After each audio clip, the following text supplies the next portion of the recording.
So hello everyone, I welcome you all to the concept YouTube channel. So इस session में हम लोग discuss करेंगे हिमोनाकस बैलिग्रानियंसिस के बारे में। ये एक सील है।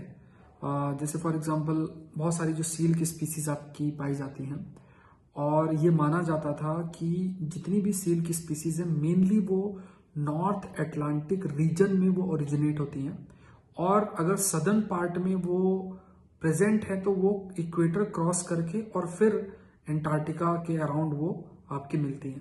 लेकिन हाल में ये जो फॉसिल मिली है न्यूजीलैंड में, फॉसिल मतलब जो बॉडी रिमेन बहुत पुराना जो बॉडी रिमेन हिमोनाकस का जो मिला है, उसने हमारी डिस्कवरी को या जो हमारी फाइंडिंग है सील से रिलेटेड, खासतौर से कई दूसरी जो स्पीसीज जैसे मॉन्क सील है उससे रिलेटेड जो हमारी फाइंडिंग है उस पर एक नया डायरेक्शन दिया है। ये जो हिमोनाकस बैलिग्रानियंसिस की अगर आप बात करो तो इसका जो फॉसिल मिला, इससे हमारी जो अंडरस्टैंडिंग है सील के बारे में उस पर भी चेंज हुआ है कि किस तरीके से ये जो सील्स हैं ये इवॉल्व हुई हैं। सो ये जो हिमोनाकस है ये जो पानी है न्यूजीलैंड के अराउंड जो पानी आपका है वहां पे ये रहते थे बहुत साल पहले, लगभग 3 मिलियन ईयर्स अगो। लगभग 2.5 मीटर्स की इनकी लेंथ थी, और इनका जो वेट हुआ करता था वो 200 से 250, 200 से 250 केजी तक आपका रहता था। अभी तक हम ये मानते थे कि जितने भी ट्रू सील्स हैं वो ओरिजिनेट कहाँ पे हुई है, नदर्न हेमिस्फीयर में, और फिर वो इक्वेटर उन्होंने क्रॉस किया 1 या 2 बार अपने पूरे इवोल्यूशनरी हिस्ट्री में, और कई स्पीसीज आपके सदर्न पार्ट में पहुंच गई। बट ये पाया गया कि instead of many of them appear to have evolved in the southern Pacific itself।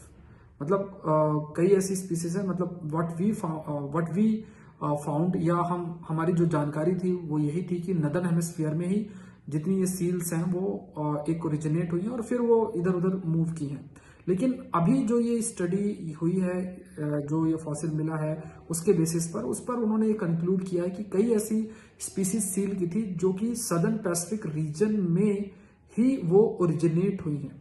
तो इक्वेटर बेसिकली एक बैरियर के रूप में काम करता है, और बैरियर के रूप में इसलिए काम करता है क्योंकि वहां जो पानी प्रेजेंट है वो बहुत वार्म है, तो ये सील ऐसे उसको क्रॉस नहीं कर सकते हैं।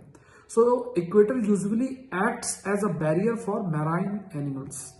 खासतौर से जो ठंडे इलाके में जो जितने भी ये मैराइन एनिमल्स रहते हैं तो उनके लिए एक बैरियर के रूप में काम करता है। और पहला जो हमारा विचार था पहले के समय, जो हम ये मानते थे कि जितने भी ट्रू सील्स है दे ओरिजिनेटेड इन नॉर्थ अटलांटिक, और फिर धीरे धीरे कईयों ने क्रॉस किया इक्वेटर को, और फिर धीरे धीरे वो एज फार एज एंटार्क्टिका तक वो रीच किए।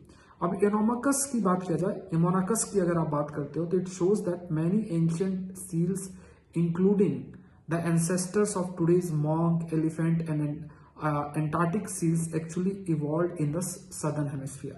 सो हमारा जो एक सोच थी कि सारी सील्स नदर्न हेमिस्फीयर में ही इवॉल्व हुई हैं, वो ये जो फॉसिल्स मिले हैं उस बेसिस पर हमने कंक्लूड किया कि ये सदर्न हेमिस्फीयर में भी ये इवॉल्व हुई है। खासतौर से हिमोनाकस नाम की ये जो सील है जो 3 मिलियन ईयर्स बिफोर आपकी रहती थी।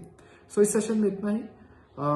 आई रिक्वेस्ट यू ऑल की लाइक जरूर करें। अनअकैडमी में आप मुझसे जुड़ सकते हैं करंट अफेयर कोर्स के लिए, IR के कोर्स के लिए, एग्रीकल्चर के ऑप्शनल के लिए, साइंस एंड टेक्नोलॉजी के कोर्स के लिए, और भी कई सारे जो कोर्सेस हैं उसका आप हिस्सा बन सकते हैं अगर आप IAS एग्जाम की तैयारी कर रहे हैं। Use the code SPLIB। Thank you everyone and let's crack it.